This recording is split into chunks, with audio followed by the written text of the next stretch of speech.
महंत रामगिरी महाराजांच्या वादग्रस्त वक्तव्यामुळे छत्रपती संभाजीनगरमध्ये वाद झाला। रामगिरी महाराजांच्या वक्तव्यानंतर छत्रपती संभाजीनगरमध्ये पोलीस ठाण्यासमोर मोठा तणाव निर्माण झाला होता। रामगिरी महाराजांना अटक करावी अशी मागणी जमावानं केली। दरम्यान रामगिरी महाराजांवर 2 ठिकाणी गुन्हे देखील दाखल झाले आहेत। दुपारी 4ची ही दृश्य आपण पाहतो। छत्रपती संभाजीनगरमधली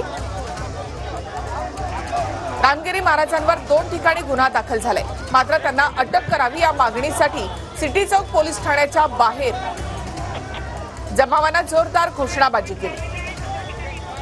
महंत रामगिरी महाराजांना अटक करण्याची आंदोलकांची मागणी होती।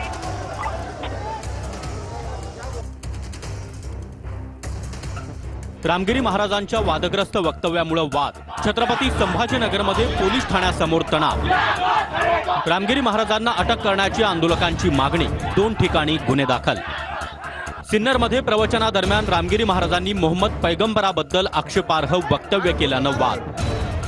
छत्रपती संभाजीनगरच्या वैजापुरात रात्रीपासून तणावपूर्ण परिस्थिती, 3 दिवस संचारबंदी आदेश लागू।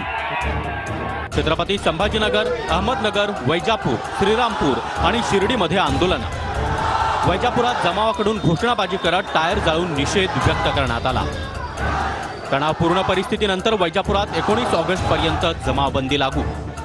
आम्ही जे काही बोललो ते आम्ही बोललेलो आहेत आणि त्याच्या पाठीमागचा आमचा उद्देश हाच आहे की आपण सर्व हिंदूंनी मजबूत राहावं आणि संघटित राहावं। असंघटितपणाचा आजपर्यंत फायदा घेतला गेला महाराज, परंतु आता आपल्यावरती गुन्हा देखील दाखल झालेला आहे वैजापूर पोलीस ठाण्यात।